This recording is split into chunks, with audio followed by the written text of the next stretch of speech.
باسمكم جميعا أيضا أيها المسرحيون العرب أن أوجه تحية إجلال واحترام وتقدير إلى صاحب السمو الشيخ الدكتور سلطان بن محمد القاسمي حفظه الله ورعاه، عضو المجلس الأعلى اتحاد الإمارات العربية المتحدة، حاكم الشارقة، الرئيس الأعلى لبيتنا المسرحي العربي وراعي الهيئة العربية للمسرح. الدكتور يوسف عيدادي المحترم، مستشار الهيئة العربية للمسرح ومسؤول المجال الفكري ورئيس المؤتمر الفكري في المهرجان. الدكتور جبار جود المحترم، نقيب الفنانين العراقيين، مدير عام دائرة السينما والمسرح وعضو المجال الفكري لهذا المهرجان. أيها المسرحيون العرب، أيها الأصدقاء، صباحكم خير ومحبة وسلام. أما بعد، ما زال مهرجان الهيئة العربية للمسرح في دورته الرابعة عشر بغداد 2024 انماز بعدد من التطورات والاستحداثات التي جاءت مختلفة عن دوراته السابقة، وبودي أن أشير إلى بعض منها. أولا، عدد أيام المهرجان من 7 إلى 9 أيام. ثانيا، عدد المكرمين والذي وصل إلى 23 مكرم في هذه الدورة. ثالثا، استحداث مسميات لمهام ومناصب جديدة لا سيما في المؤتمر الفكري ومجاله. رابعا، استحداث الاستوديو التحليلي عروض مسرحية تحت المنشر النقدي، فضلا عن إشراك الشباب من طلبة الدراسات العليا وتكليفهم بمهام وهي جديدة أيضا. خامسا، وهي المائزة الأخرى والمتعلقة بهذا اليوم وبهذه الجلسة، اليوم السادس من أيام المجال الفكري، لكي نحتفي بكتاب وإصدارات الهيئة العربية للمسرح والخاصة بالمسرح العراقي.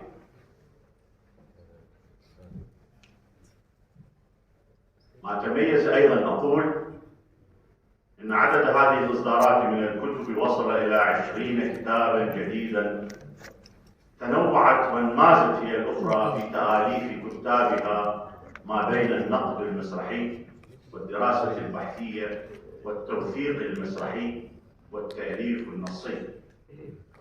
ومن المهم الإشارة أيضا إلى تنوع أجيال كتاب ومؤلفين هذه الإصدارات، فمنهم الخبير والرائد في تجربته المسرحية العراقية، ومنهم من واصل مشواره الفني بين التنظير والتطبيق منذ ربع قرن أو أكثر، ومنهم آخرا من الشباب الواعدين ممن يسعون للالتحاق بسفينة المسرح العتيدة والموغلة أعماق البحار، أملا في أن يكونوا من ركابها، متمنين لهم كل التوفيق والنجاح. وهكذا أعتقد هو سياسة وديدن الهيئة العربية للمسرح أن تدعم وتمنح وتحفز لا سيما الشباب الواعدين بإصدار منشوراتهم وأفكارهم وبحوثهم، وأيضا رسالاتهم الماجستير وأطارحهم للدكتوراه التي كانت هدفا في سبيل الحصول على الشهادة العليا، لكنها عندما تتحول إلى كتاب وبدعم وتحفيز من قبل الهيئة العربية للمسرح، أعتقد أنها ستنتظر منهم وننتظر أيضا نحن منهم أن يكونوا أقلاما نقدية بحثية في مستقبل مسرحنا العربي. إذن نحن اليوم أمام 20 عقلا مسرحيا متنوعة في المشارب والآفاق والتأملات والهواجس والأحلام. 20 فكرا مسرحيا عراقيا آمن بالمسرح رسالة أخلاقية إبداعية جمالية وإنسانية. ومن المهم الإشارة أيضا هنا أو التنويه أن 12 إصدارا طبعت من قبل الهيئة العربية للمسرح، و8 إصدارات تم طباعتها على نفقة العراق.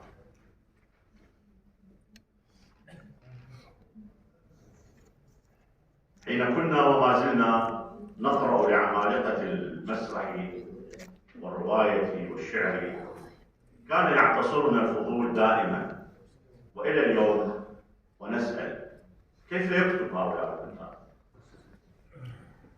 فحاول الكثير من الكتاب والباحثين أن يجيبوا على هذا التساؤل، على هذا الفضول. فربما أشير إلى بعض من هذه الكتب ومن هذه الإجابات سريعا. مثلا كاتب فؤاد دوارة حاول أن يجيبنا في كتابه منذ سبعينات القرن الماضي عنوان 10 أدباء يتحدثون، وراح يحاور يعني كبار من الأدب المصري، نجيب محفوظ، توفيق الحكيم، محمود تيمور، حسين فوزي، فتحي رضوان، ويحيى حقي وآخرين، في محاولة على الإجابة مثل هذا التساؤل. وأيضا ربما عنوان مهم الكتاب وطقوسها كيف يكتب هؤلاء للكاتب عبد الله بن ناصر الداوود، وغير ذلك كثيرا طبعا من الكتب العربية والمترجمة حاولت أن تستكشف وتستعرض وتجيب على مثل هذا التساؤل.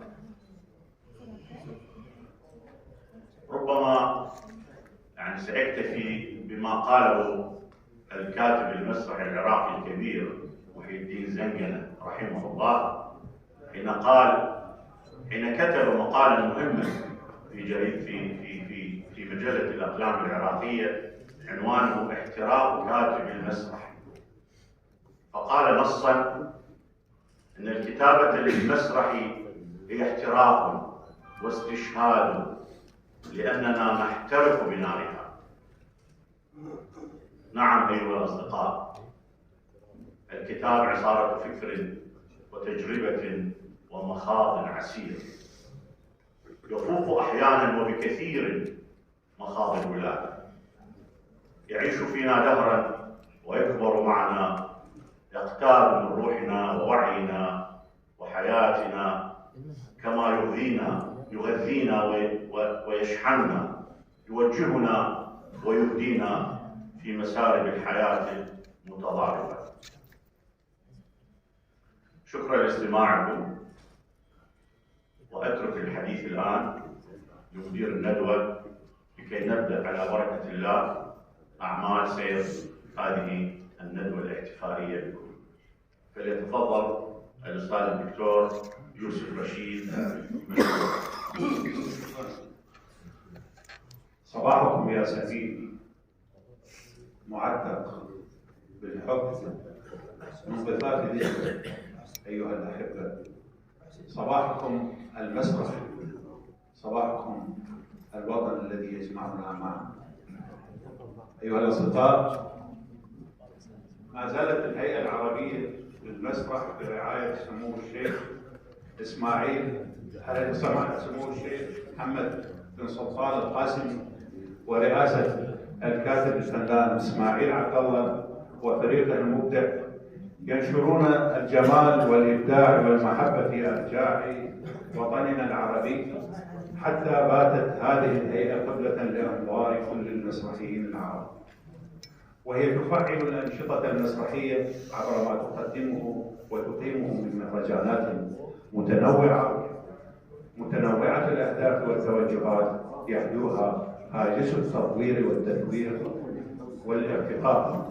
وها نحن اليوم في هذه الدورة 14 نلحظ الاستمرار بتنوع توجهات هذه الهيئة الكبيرة ما بين عروض مسرحية عربية احترافية كبيرة وبين ندوات فكرية ومحاورة يقودها أستاذنا المبدع الكبير الدكتور يوسف عيدابي، قائد المجال الثقافي الفكري في هذه الهيئة وفي هذه الدورة، ويساعده في هذه الدورة الزميل الفنان عامر صباح المسؤول. كل هذا يقابله هاجس الارتقاء بثقافة المسرح والنهوض بعلمية العلم المسرحي إلى جوار الفن عبر الارتقاء بالتنظير والعناية بالمطبوعات المتخصصة، بعد أن كانت الكتب المسرحية وأخص منها الأكاديمية شحيحة في أول معرفتنا بالمسرح، فها نحن الآن نجد كما ليس بالقليل من البحوث والدراسات التي تحولت إلى كتب ومطبوعات مسرحية. ولأن الإبداع المسرحي يرتكز على عنصري العرض والتنظير، فإن الهيئة العربية لم تدخر وسعا في دعم وإنجاز الكثير من المطبوعات، ومنها تعضيد أكثر من 20 كتابا كما أسلف زميلي الدكتور محمد حسين حبيب. نحتفي بها اليوم في جلستنا الفارقة هذه، لذا ولكي نحقق شيئا من الموضوعية في الاحتفاء بهذه الإصدارات ومؤلفيها، ارتئينا تصنيفها إلى كتب في التأليف والنقد المسرحي، وكتب في مسرح الطب، وكتب في دراسات الجغرافيا. اسمحوا لي أيها الأصدقاء، وعذرا أن أطلت عليكم لضيق الوقت لهذه الجلسة المقرر لهذه الجلسة في الحقيقة، اسمحوا لي أن أدعو الزملاء الأساتذة الدكتور سعد عزيز والأستاذ ظافر جلود والدكتور علي الربيعي والأستاذ عواد علي إلى المنصة. فليتفضل.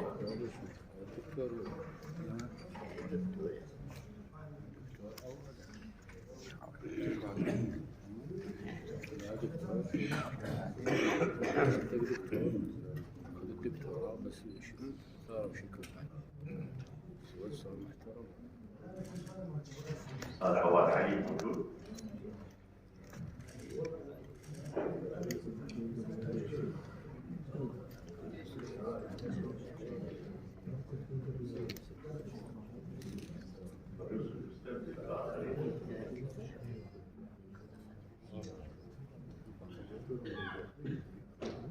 الوقت المخرج لكل مؤلف وكل كاتب هو 7 دقائق، لأن عدد الكتب كبير قياسا بزمن الجلسات. عذرا. يتفضل الآن الباحث سعد عزيز عبد الصاحب وكتابه الموسوم المسرح العراقي المعاصر، رؤى تنظيرية ومدونات مسرحية.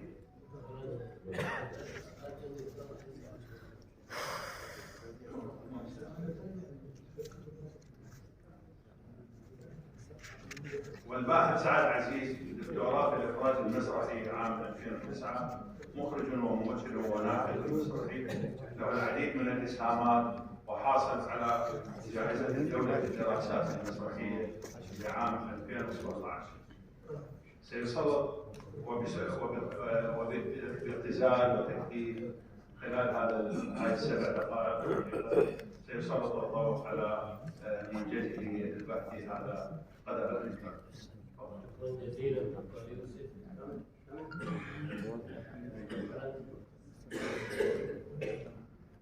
شكرا لكم ايها الحضور الكريم، وشكرا لرئيس الجلسه الدكتور يوسف رشيد استاذي، والدكتور يوسف عيدابي، والدكتور عامر صباح المرزوق، واحيي من خلال هذه المنصه حقيقه فواعل الهيئه العربيه للمسرح التي لم تأل جهدا في تقديم كل ما هو جديد ومؤثر للثقافة المسرحية العربية والعالمية.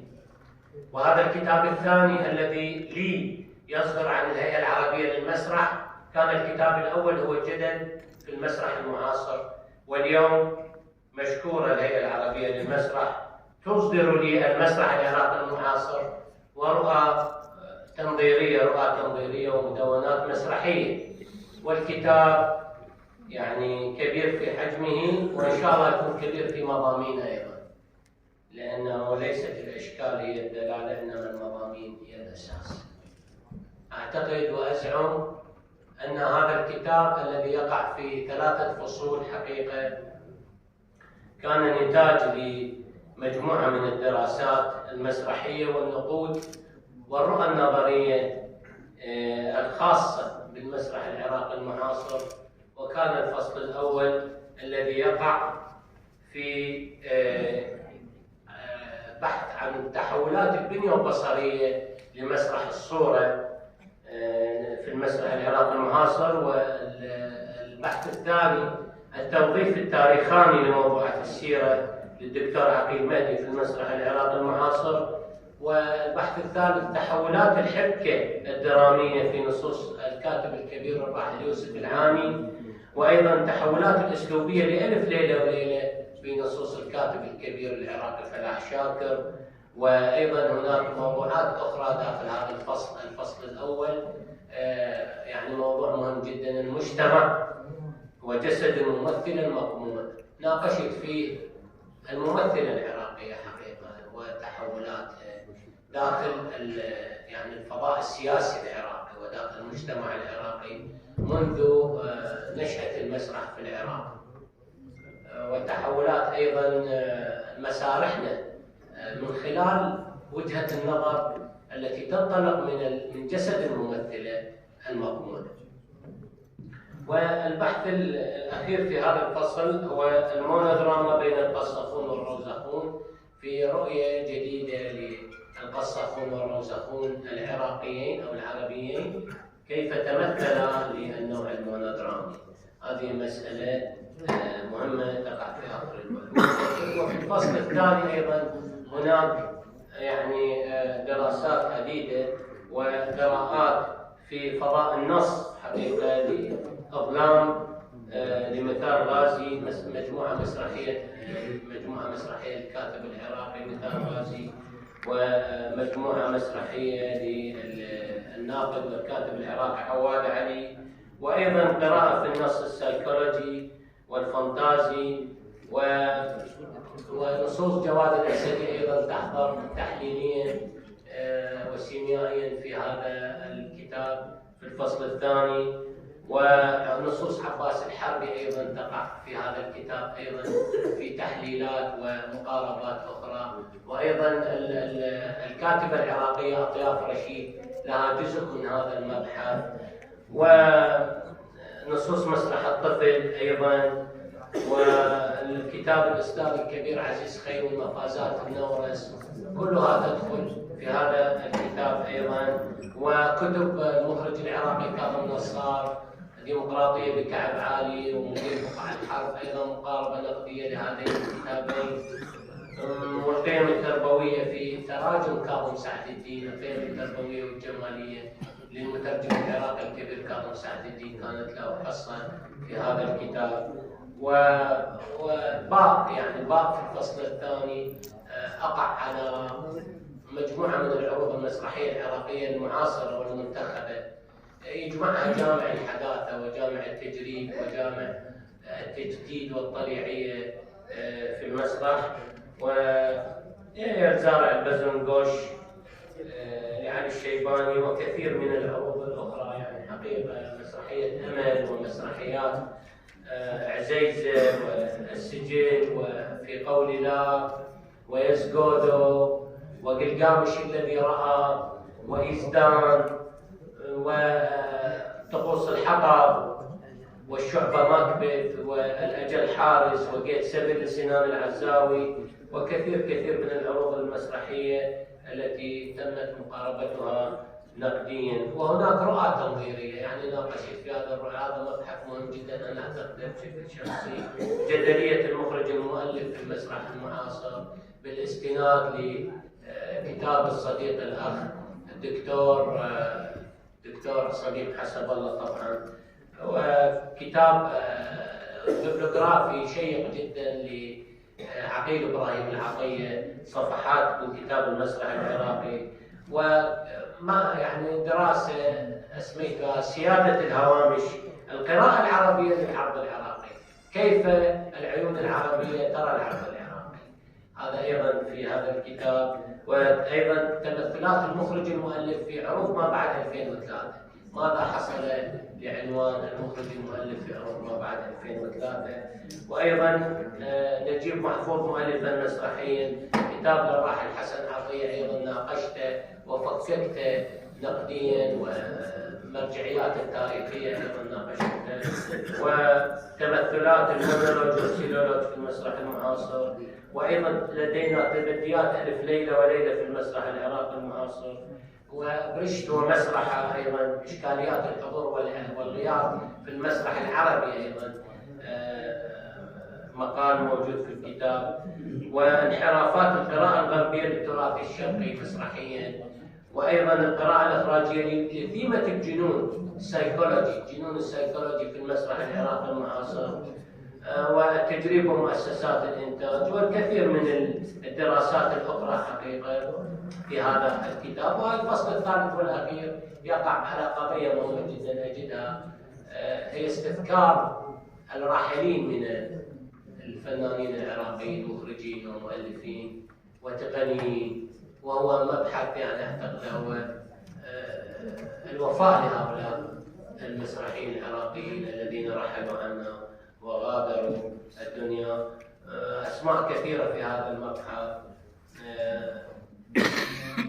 الست آزاد هيثم لها مكان هنا، ويوسف العاني وفاضل خليل وعزيز عبد الصاحب وسعدون العبيدي وشفاء العمري وفاروق محمد والفنانة الشعب زينب وعدنان منشد وعلي مزاحم عباس وماجد فريد وسمير طالب ومهند طابور والكثير من الذين رحلوا، فتغمد الله بوافر رحمته. شكرا لكم.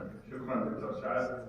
والآن الحديث إلى الأستاذ الدكتور علي محمد هادي الربيعي، وكتابه الموسوم خزانة الذاكرة أو خزانة ذاكرة المسرح العراقي، وهو كتاب ضخم وفي جزئين وموسوعي حقيقة كما أراه أنا شخصيا. والأستاذ الدكتور علي الربيعي دكتوراه فنون المسرحية 2003 رئيس قسم الفنون المسرحية 2009 إلى 2017 في كلية الفنون بابل، عميد كلية الفنون بابل من 2013 إلى 2017. ناقش وأشرف على الكثير من مطالب الماجستير والدكتوراه، وأصدر 39 كتابا في المسرح. بارك الله فيه بجهده الثر، ويتفضل الآن للحديث عن كتابه هذا. السلام عليكم أيها الأخوة الكريم، وأسعد الله صباحكم.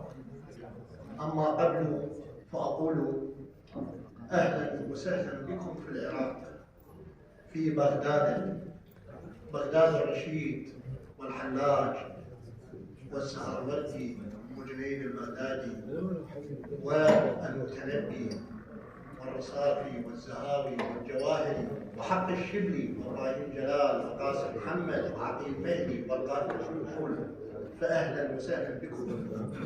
شكري وتقديري إلى الهيئة العربية للمسرح التي تبنت طباعة ونشر هذا الكتاب، وهو الكتاب السادس الذي تصدره الهيئة العربية للمسرح لي. فالشكر موصول إلى سمو الدكتور سلطان بن محمد القاسمي وإلى القائمين على الهيئة.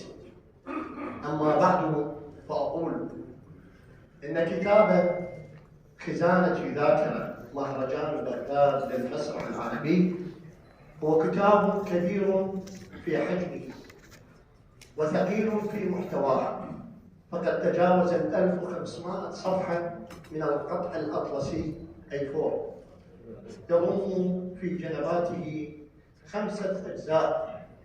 كل جزء من هذه الأجزاء حاول أن يلاحق ويتحصل على معلومات تلامس واحدة من المهرجانات ال5 التي أقيمت في بغداد: مهرجان بغداد المسرحي الذي أقامه منتدى الأدباء الشباب في عام 1985، وشاركت به فرق مسرحية عربية، وهذا المهرجان واحد من المهرجانات المسرحية الرائدة في مسرد المسرح العربي. الجزء الثاني لابس أو لاحق مهرجان بغداد الأول بالمسرح العربي الذي أقامته دائرة السينما والمسرح في وزارة الثقافة العراقية. الجزء الثالث تناول مسارات مهرجان بغداد الثاني للمسرح العربي الذي أقيم في شهر شباط فبراير عام 1990. الجزء الرابع تناول حيثيات ووقائع المهرجان الثالث للمسرح العربي الذي أقيم في فبراير عام 1992. أما الجزء الخامس من الكتاب فقد تناول حيثيات ووقائع ومسارات المهرجان الخامس لمهرجان بغداد المسرح الرابع لمهرجان بغداد المسرحي الذي أقيم في فبراير عام 1994. الكتاب ثقيل في محتواه لأنه يتضمن على عشرات بل مئات من المقالات التي لابست حيثيات المهرجانات، ففيه من الريبورتاجات الصحفية، وفيه من المقابلات واللقاءات مع شخصيات مسرحية عربية مهمة، وفيه نقودات حاول النقاد أن يكتبوها في الصحافة العراقية. إنه خزانة أو ذاكرة للمسرح العربي. هذا الأمر ربما سيوفر للكثير من الباحثين والدارسين موضوع أو يعني حيثيات موضوع مهم جدا أجده، ولعله سيكون رافدا لخزانة الذاكرة المسرحية العربية. ومن الله القصد والتوفيق، وشكرا جزيلا. شكرا جزيلا على هذا التقديم وعلى هذه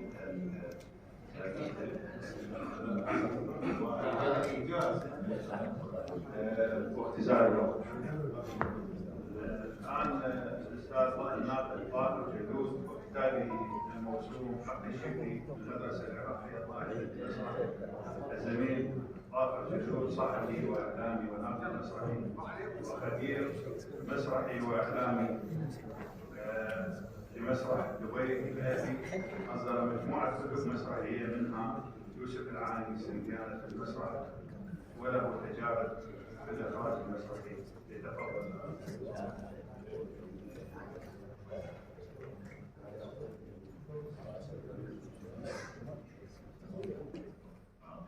شكرا جزيلا. أنا سعيد بس أنا سعيد جدا أن ألتقي بكم وأن ألتقي ببغداد بعد غيبة طويلة. كتاب الأستاذ الراحل الكبير حق الشبلي هو يعني سيرة ذاتية أكثر من أن يكون كتاب يعني دراسات أو نقد أو شيء. حق الشبلي يستحق منا كأجيال أن نكتب عنه كثير، أن نكتب عنه، لأنه هو المؤسس، هو وضع اللبنة الأولى للمسرح العراقي، بدءا من تأسيسه إلى معهد الفنون الجميلة الذي كان هو الأساس أو المذخر أو يعني نقول المنتج للمسرحيين العراقيين. كلهم مروا من خلال هذا المعهد، بدءا من يوسف العاني، إبراهيم جلال، قاسم محمد، كل الأساتذة. لذلك أنا أذكر حادثة كنت ألتقي مع الأستاذ حق الشبلي، وكنا نتمازح أنا والدكتور صلاح القصب والراحل الكبير فاروق الخليل، الدكتور فاروق الخليل، فكان هو كثير المزاح معه. فقلت له أنا مسافر، يعني تارك العراق. قال لي بس عندي وصية واحدة، أن تعمل عني كتاب.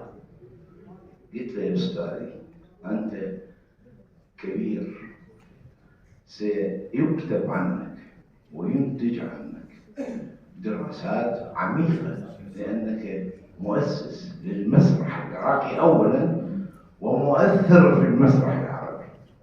وأني يعني إذا أعطانا صحة وعمر أن أنجز كتاب. وكان أيضا بتشجيع من أستاذنا الدكتور يوسف عيدابي اللي كان هو الداعم الرئيسي لهذا الكتاب والمخلص أن ينجز هذا الكتاب. أنجزنا الكتاب الحمد لله. ويعني أنا ما أريد أعمل تفاصيل كثيرة يعني أو أتحدث بتفاصيل كثيرة. حق الشبلي هو تاريخ، هو إنجاز، هو من قمم المسرح العربي. لذلك تناولت سيرته وتناولت مشاكسات إبراهيم جلال وعنكر والعفو وأيضا سامع عبد الحميد وأيضا جعفر السعدي هم دخل معهم في مشاكسات مع الأستاذ حق الشبلي. حق الشبلي عاش نبيلا وشريفا وعاش بالظلم أيضا، ظلمه اللي معاه وظلمة السلطة وظلمة العهد الجديد، لكنهم رجعوا واعترفوا بالخلافة. سامع عبد الحميد قابلته قلت له أنا عندي فكرة، الله يرحم سامع عبد الحميد هم أستاذ، قلت له أريد تقول لي أنت إيش خلافك مع حق الشبلي؟ ضحك قال إحنا خلينا ننسى هذا الخلاف، بس أنا مستعد أن الآن لو رجع حي حق الشبلي لأقبل حذاءه أولا وأقبل رأسه ثانيا، لأنه هو من صنع المسرح، هو من صنع النجوم. أنا ما أدري شوية عندي طبعا بس كلمة أخيرة، هو سلسلة طبعا. أنا بديت مع يوسف العاني الله يرحمه يعني بحياته وراح اتناول ايضا سامح عبد الحميد، اتناول ابراهيم جلال، واخترت الاستاذ الراحل الكبير جعفر السعدي. راح تكون سلسله من الكتابات تؤرخ للمسرح العراقي. واكيد يعني جهودكم وجهودنا كلنا لازم نكون احنا نؤرخ للمعهد اولا ثم بالاسماء ونصل الى الان ما يجري الان في المسرح. وشكرا جزيلا واعذروني شوي يعني كانت عندي شويه مشكله صحيه وكلامي شويه صعب يعني. شكرا جزيلا اشكركم. شكرا جزيلا للاستاذ باقر الجلول، ونعتذر بالنيابه عن الاستاذ عواد علي لتعرضه الى واقع صحي هذه اليومين والاعتذار عن الحضور في هذه الجلسه.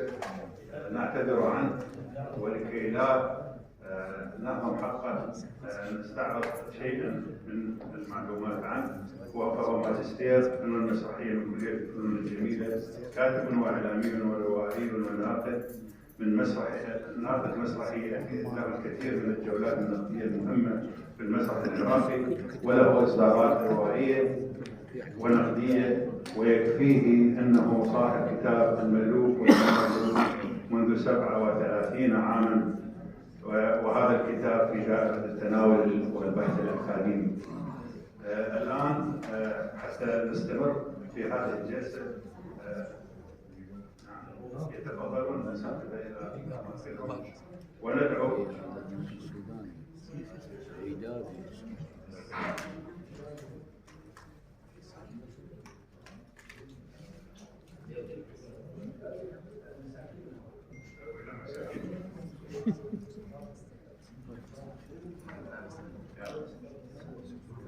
الآن تتفضل الدكتورة إيمان الكويسي.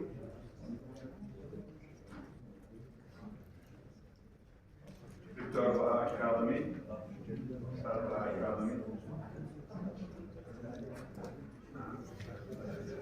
فنان تحرير الحديدة موجود؟ موجود فنان تحرير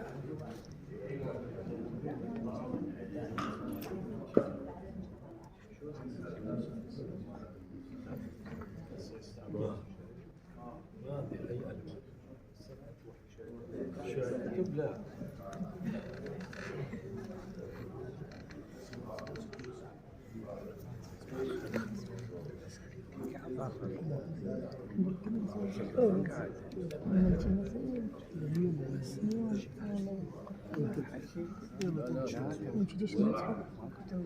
شكون يدي كانوا مشاو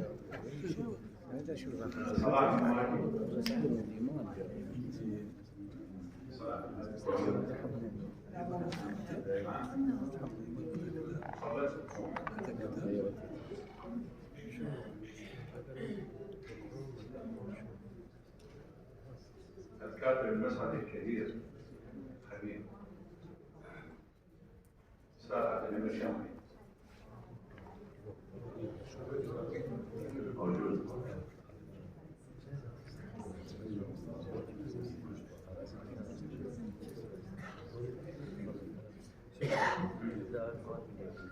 هذا رجل يسكن المسافات.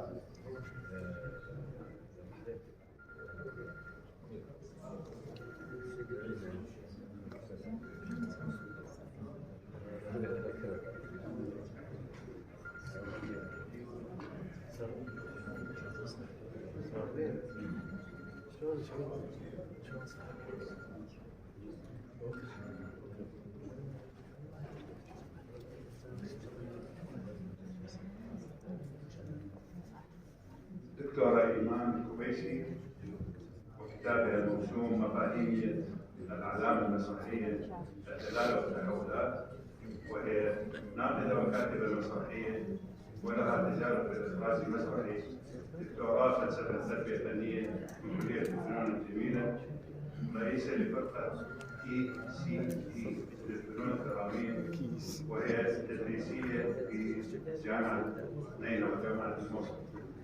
جامعة صلاح الدين، ولها أكثر من 9 كتب وهي دراسات وبحوث مسرحية.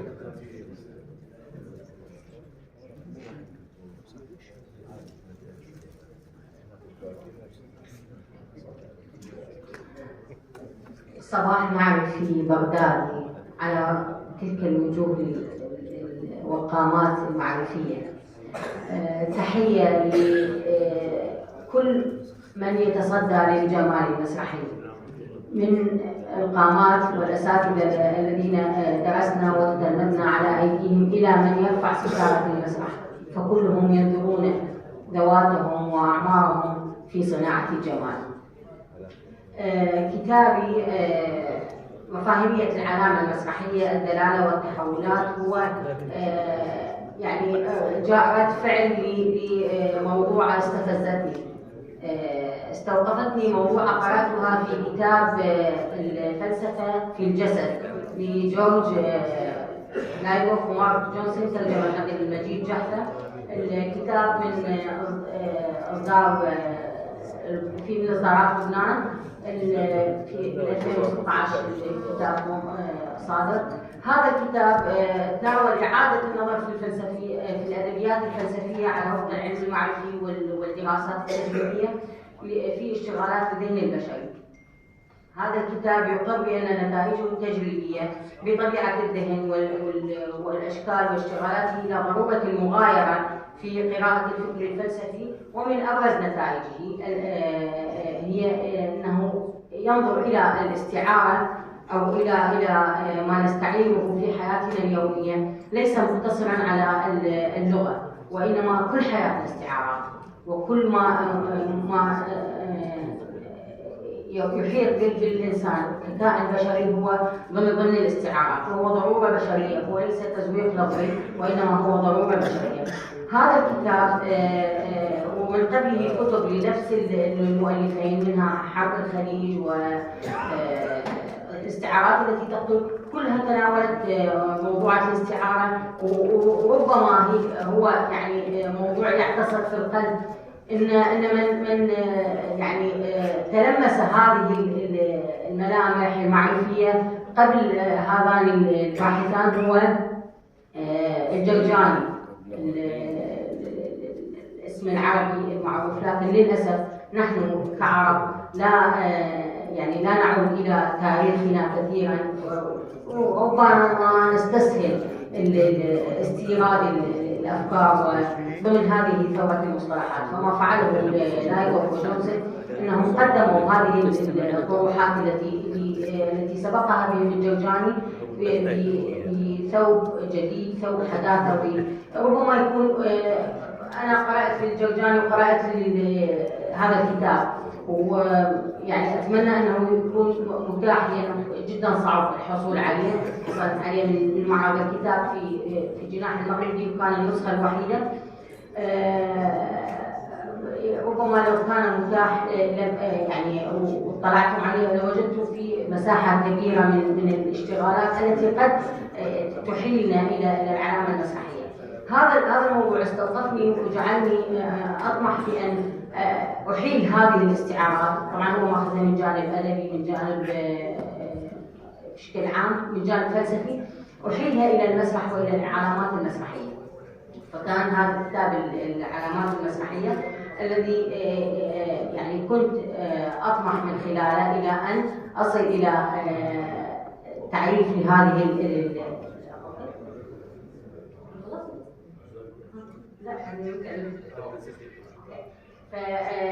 هذا الكتاب يحيل إلى الاستعارة لها هدف ومصدر، وهذه الاستعارة التي تأتي من ذواتنا، من دواخلنا، من أجسادنا، هي مزيج بين هذا المصدر والهدف.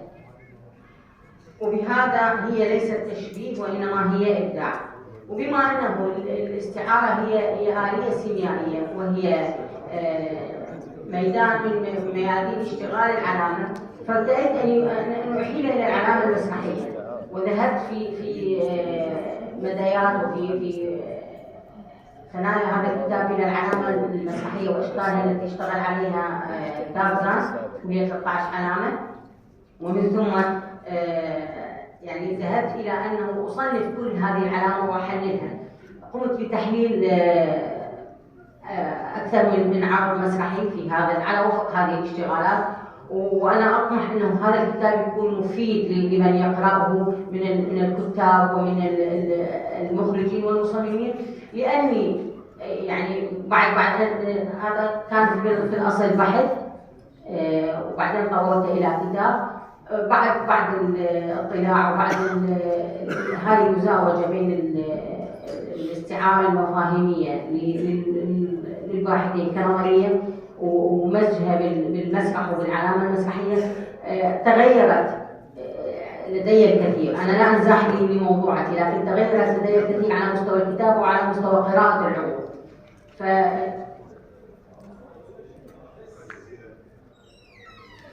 شكرا جزيلا. شكرا جزيلا. انحزنا الجدول من أكثر من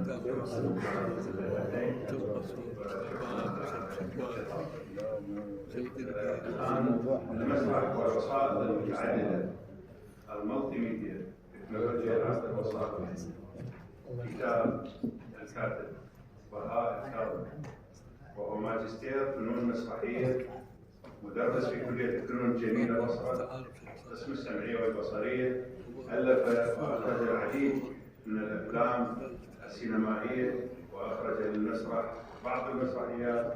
عن أسرار هذا التعارف بين المسرح والمالتي ميديا سيحدثنا بهاء الكاظمي. صباح الخير، صباح المحبة، صباح الجمال. باسم مدينة البصرة بحييكم، مدينة النخيل والشناشيل وشط العرب، أهلا وسهلا بكم. وبداية شكرا بحجم القلب للهيئة العربية للمسرح التي بصراحة حولت الحلم إلى حقيقة. أنا شخصيا لم أكن أحلم في يوم من الأيام أن أبدأ مشواري هكذا دفعة واحدة. أنا بعد 9 أيام من الآن أناقش مشروع الدكتوراه، وبالتالي فأني في بداية مشواري. رسالة الماجستير تتحول إلى كتاب، وهذا الكتاب يشارك في مؤتمر كبير يحضر هذه النخبة معرفة كبار. فشكرا. الوسائط المتعددة، فكرة الوسائط، أنا أعمل في مجال الإعلام منذ عام 2005. من بدأت دراستي للمسرح وجدت أن هذه الوسائط اللي أنا أعمل بها بشكل يومي وجدتها تقفز إلى خشبة المسرح بطريقة مختلفة تماما. الواسطة سواء كانت على مستوى الصورة الفوتوغرافية أو على مستوى المسموع أو على المستوى المرئي الفيديو، وهو يتحول على خشبة المسرح بوصفه بنية مسرحية تساهم في خلق خطاب مسرحي جديد معاصر ينتمي إلى هذا العالم، ينتمي إلى عصرنا الحالي. وهذه الوسائط بكل فاعليتها التي تهيمن على المجتمعات وعلى الأفراد تتحول بهذه الطريقة، وتبقى الفاعلية هي المهيمنة ذاتها، ولكن في خطاب مسرحي يحمل بنية مسرحية متكاملة. وهذه البنية قائمة على لغة الوسائط، على لغة العصر. وحتى لا ننحاز كثيرا إلى هذه الوسائط في وصفها يومياتنا على مستوى الصورة والمسموع والمرئي والإنترنت وكل هذه التفاصيل، يبدو لي أن المسرح في كل مراحل تطوره لم يتوانى عن استثمار الواسطة التقنية المتاحة في عصره. يعني في كل العصور، يعني منذ القدم، منذ أول لحظة للمسرح، كل التقنيات المتاحة كان يستخدمها المسرح ويحولها إلى بنية جمالية ويحاول أن يستفاد منها. وهذا دليل أن المسرح لا يريد أن ينفصل البتة عن المجتمع. كل وسائط المجتمع اللي متناولة والمتاحة يحاول أن تدخل ضمن منظومته الجمالية ويحولها إلى خطاب معاصر في اللحظة الراهنة. هذا الكتاب يتكون من 5 فصول جاءت على النحو التالي. الفصل الأول يتحدث عن مستويات تطور الوسائط المتعددة، وحاولت أن أدرس هذا التطور على المستوى التاريخي بما هو شفاهي وكتابي وصوري وتكنولوجي، وكذلك على المستوى الآخر على المستوى التطور المسرحي، يعني بداية من العروض الأولى الأغريقية وصولا إلى القرن العشرين والقرن ال21. انتقلت مباشرة إلى فاعلية الوسائط المتعددة، وأنا بصراحة اختبرت هذه الفاعلية. يعني في عملي في الإذاعة والتلفزيون والسينما يعني عارف ومختبر إمكانياتها وتأثيرها على الناس. استطاع المسرح بصراحة، وحتى مسرحنا العربي، وأخص بالمسرح العراقي على اعتبار أنه هو كان يعني ميدان البحث بالنسبة لي، استطاع أن يوظف هذه الفاعلية ويستثمرها بالشكل الأمثل، وأصبح وكأنه يحاول أن يعني يستدرج الجمهور الذي غادر خشبات مسارحنا بسبب التكنولوجيا. يعني في هذه التكنولوجيا التي أصبحت الآن تحول خشبة المسرح إلى غرفة إلكترونية مليئة بالتقنية ومليئة بالتأثيرات البصرية، يعني وكأنه بالفعل يستعيد جمهوره الذي غادره في لحظة من الزمن بسبب تطور الواسطة. انتقلت مباشرة أيضا إلى دراسة عروض تطبيقية في يعني المسرح العالمي، وتناولت فصل هو الفضاءات الوسائطية، فذهبت مباشرة إلى الفضاء الشاعري والفضاء الديناميكي وفضاء متعدد المشاهد الفضاء الملحمي وفضاء ما بعد الحداثة اللي هو فضاء التناقضات. خلصت الدراسة إلى بعض الاستنتاجات، راح أقرأ استنتاجين راح أوجزها تماما. إنه التطور الملحوظ في العروض الوسائطية يؤكد أنها ماضية نحو تحقيق أشكال أكثر جدة وفاعلية، بالنظر إلى أنها بلغت مستويات تواصلية لم يعهدها المسرح في مراحل تطوره كافة، بحكم ارتباطها الجمالي بالعالم الرقمي الذي يشكل طفرة نوعية في تاريخ وسائل الاتصال. الكتاب متاح وبإمكانكم أن تشرفوني بقراءته. شكرا جزيلا والتوفيق لك.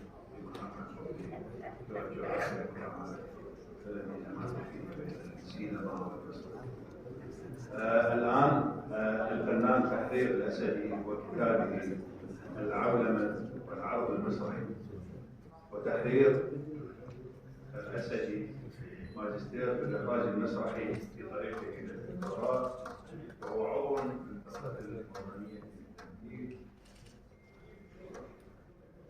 مخرج ومؤلف له العديد من العروض المسرحية المتميزة والتي حظيت ببعض الجوائز والترشيحات التاريخية. وهذا الكتاب يحدثنا عنه تحرير الأسدي في هذا الجلسة. أهلا ومرحبا.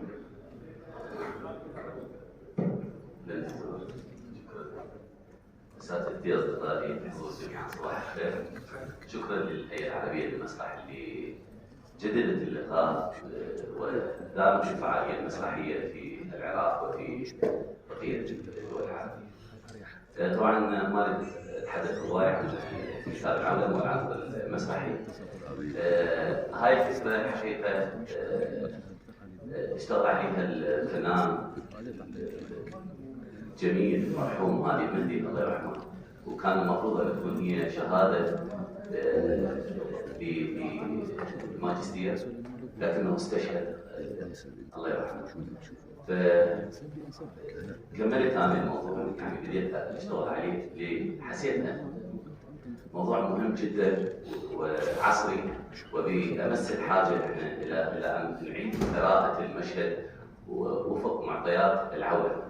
مثل ما يعرف الجميع العولمة يعني برزت بعد ذبول الاتحاد السوفيتي وظهور النظام العالمي الجديد في بداية التسعينيات، لكنه احنا بدا تأثرنا بها الحد بعد 2003 وصار التأثر بشكل واضح وملموس، تدفق صوري، تطور تكنولوجي. هذا اكيد بما ان العرض المسرحي هو امتداد الحياة الاجتماعية، فأكيد بدأ تتأثر عناصر العرض المسرحي جميعها على مستوى الموسيقى، على مستوى الديكور، على مستوى الشكل، على مستوى المضمون. يعني لاحظت هواي من المخرجين مثلا عندهم اشتباك أو عدم فهم أحيانا يكون بين العالمية وبين العولمة. مثلا يتجرد من محليته أو من خصوصيته المحلية حتى يتوجه نحو العالمية، لكنه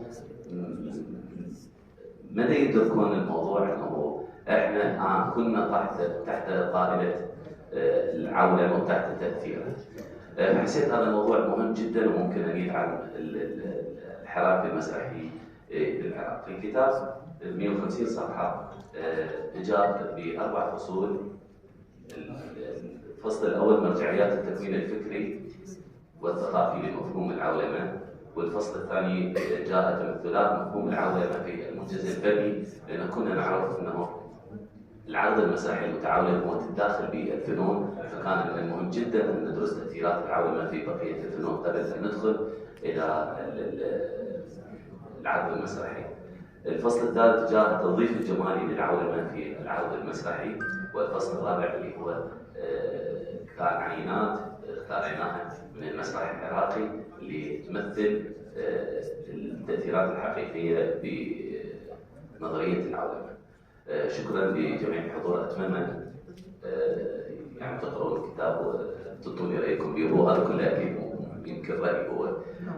بالنهاية أحب أشكر شخصين ساعدوني كثيرا بهذا الكتاب، هو أستاذي الدكتور فرحان عمران، تحياتي له، وأشكر جدا أيضا الأستاذ الفنان الكبير عزيز خيون اللي كتب مقدمة هذا الكتاب. شكرا للهيئة العربية للمسرح. شكرا جزيلا لك أستاذ التحرير وتمنياتنا لك بالموفقية دائما. الآن فلسفة الحرية في النص المسرحي العربي المعاصر يتحدث عنها المؤلف صلاح هادي الحجاج، وهو ماجستير فنون المسرحية باختصاص الأدب والنقد، وطالب دكتوراه، له تجارب في الإخراج المسرحي والكتابة، وعمل في مجال الإعلام والصحافة بصفات متعددة. تفضل أستاذ. صباح الخير جميعا. شكرا للهيئة العربية للمسرح لإعطائنا هذه العناوين، ومن ضمنها كتابنا فلسفة الحرية في النص المسرحي العربي. والكتاب بصورة عامة دراسة تقف عند مصطلح الهوية بالعبارة وشكليته الفلسفية عانت العديد من التناقضات ما بين مجالي التنظيري والتطبيقي، وقد جاء اختيار مصدر فلسفة الهوية وذلك عند الحرية تتجلى عن كونها مفهوما ثابتا يمكن تحديد ابعاده وحدوده او موضوعا واحدا له غاية او معين او مسألة حسابية يمكن ان تكون منظومة آلية.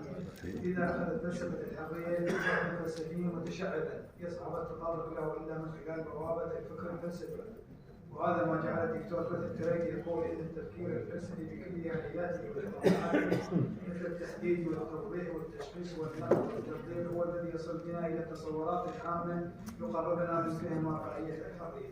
ومن هنا صار حتما على دارسية توجه للمطالعات الفكرية والفلسفية والقيم والمعايير التي نشأت منها بأبعادها الاجتماعية والسياسية من خلال التحليل المنطقي والفلسفي، وذلك بسبب أن التحليلات الفلسفية لإشكالية الحرية هي تجعل منها قضية فكرية محورية عن كونها مطلبا وطالبا ملحا في المجتمع. فكبار الفلاسفة الغربيين القدامى المعاصرين أمثال سقراط وأفلاطون وأرسطو وديكارت وسبينوزا وكانت وماركس وغيرهم قدموا دراسات عديدة في هذه المعضلة وعلى أبعادها التي جعلت الدفاع متواصلا بشدة قضية الحرية وجعلت الدفاع عنها شيئا يكاد يكون تلقائيا في مجتمعاتنا. اهتمام الزايد بالحرية بغض النظر عن المحاولات التي جاء أول إفادة ارتكز على رغبتها بالوقوف على أسبابها ومبادئها ومرتكزاتها. ومن هنا أخذت فلسفة الحرية وفقهاء التصورات العديد من الاختلاف والاختبارات حسب قناعة الفيلسوف المتصدي لها. تارة تحترم من القضية والمنفعة والمعرفة والطبيعة والقانون كما عند فلاسفة اليونان، وتارة قد تحترم من الشك والإرادة والفهم والوعي وغيرها من المفاهيم التي تعتبر مختلفة من الآراء المختلفة. طبعا هذا ما تضمنه الفصل الأول من الكتاب. أما الفصل الثاني إن شاء الله فقد انطوى على دراسة الحرية بالتيارات والمذاهب الجديدة والفنية التي كانت الحرية مطلبا أساسيا في تأسيسها واشتغالاتها، إنها اعتمدت على كسر القيود الفلسفية والعصرية والعمل على اعتماد مرتكزات جديدة ومغايرة تمتاز بالدينونة والمرونة على مستوى التاريخ المسرحي وانعكس على الأرض، كما في المذاهب الرومانسية والسريالية والفنية والأدبية وغيرها من المذاهب. أما في الفصل الثالث فقد تم دراسة تمثيلات فلسفة الحرية في النص العربي وتم التركيز عليها في المركزات التي تضمنها النصوص المسرحيه من اجل ايصال رسالة الداعيه للحريه والمساواه وغيرها من المطالب الشعبيه، ولا سيما ان اغلب الحكومات العربيه كانت ترفض قيودا خارجه عن الفن الاول لاثاره سماح الشعوب المهدده للديمقراطيه والاستمرار، وهذا ما جعل العديد من المسلمين يستخدمون هذه المشكلات بعض الاختلاف بعيده عن نقاش الموضوع استعانة بالقرار والظروف التاريخية وحلول، لكن بعد التغيير أو ما يسمى بالتغيير العربي فقد كشف خيارات وجعل تجربة الحصول استحاضة بصورة كبيرة في طرق شكرا جزيلا. شكرا على صراحة الموضوعية.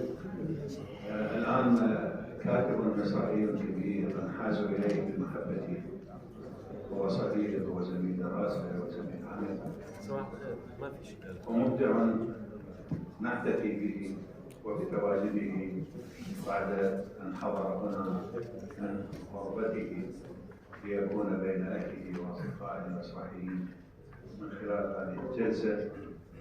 هو الأستاذ عبد الأمير شوقي، خريج معهد الفنون الجميلة وكلية الفنون الجميلة، وقدم العديد من المسرحيات والمؤلفات مخرجا، ونال العديد من الجوائز المسرحية داخل العراق وخارجه.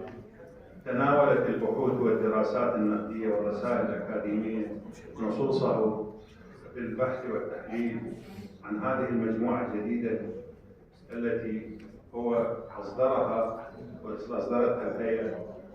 يتحدث إلينا وهي موسومة مجموعة نصوص مسرحية تضمنت مسرحيات الرحمة وذاكرة التراث والتيه والجنائن المعلقة وبقايا ثياب. عن هذه المجموعة يحدثنا العزيز عبد الأمير شوقي. معكم الصالح وأخونا الموقفين. شكرا للهيئة العربية والمسرح على هذا المنجز التدخلي. مراحل الكتابة عندي مرت في 3 مراحل، يعني في إجازة وإمارة. المرحلة الأولى التي ولدت فيها في بغداد كانت مجاميع عمل التي قدمتها مع فرقة الحديد وكاتبة فنون جميلة وبعض الفرق العراقية المسرحية. بعد رحلتي 1991 كما أنني ولدت في بلد عربي آخر، ولدت في النجيب بعيدا عن إرث تعلمناه من أساتذتنا وأصدقائنا في بغداد. بعد كان سابقة 4 بغداد، فولدت أعمالي اللي أطلقتها في الوجبة الأولى اللي كانت تأشير قلعة، نساء بلا ملامح وغيرها من المسرحيات. طبعا قمت بإخراج الوجبة الأولى من الأعمال وحصلت على بعض الجوائز في مهرجانات عربية. المرحلة الثالثة كانت الرحلة البعيدة إلى كندا اللي قدمت خلالها ذا برنسس كود مع طفل الأمير، ترجمت إلى الإنجليزية و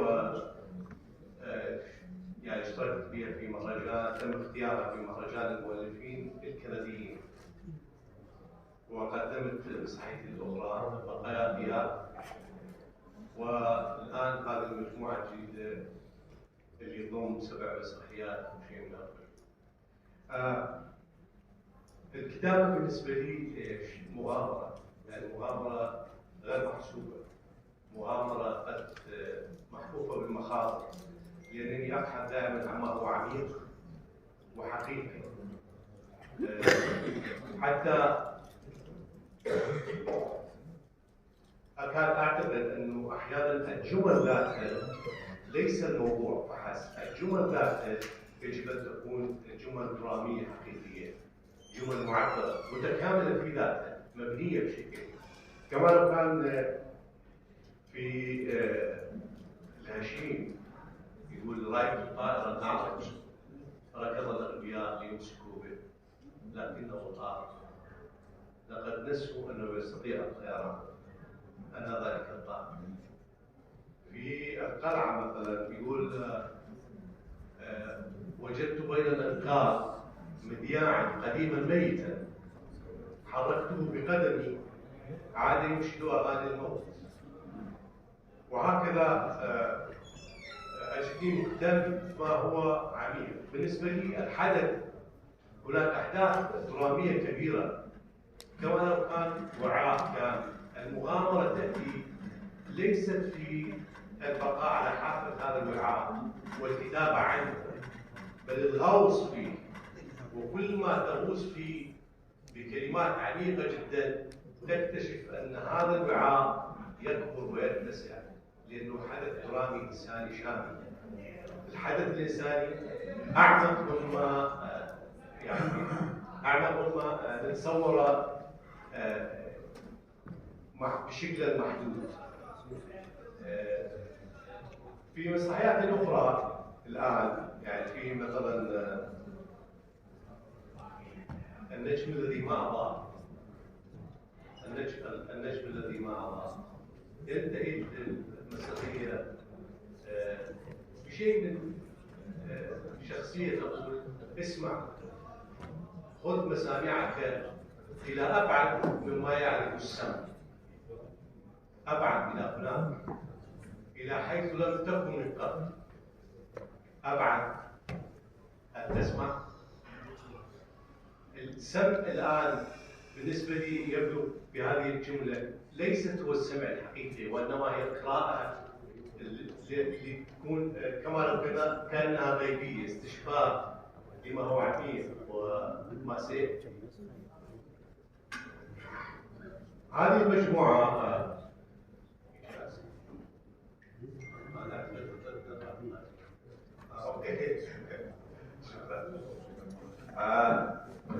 يعني ممكن نتحدث عن، بس أنا أتمنى أن كل الأخوان هذه النصوص المسرحية ليست نقديه بقدر ما هي تامليه، اتمنى ان تحصلون عليها. اتمنى ان نقيم جدل معكم، لانني دائما اقول ان النص المسرحي ينطلق مني ويبتعد عني ليقيم دنياه، يقيم عالم، يقيم علاقات. وهكذا انا لم اقدم نفسي الى المسرحيه العراقيه، وانما نصوصي هي التي ذهبت واسست علاقات في المرحله الاولى لتشييد القلعه ونساء بلا ملامح، وقدمت في اكثر من بلد عربي، ومن ثم هي التي اسست لي علاقات.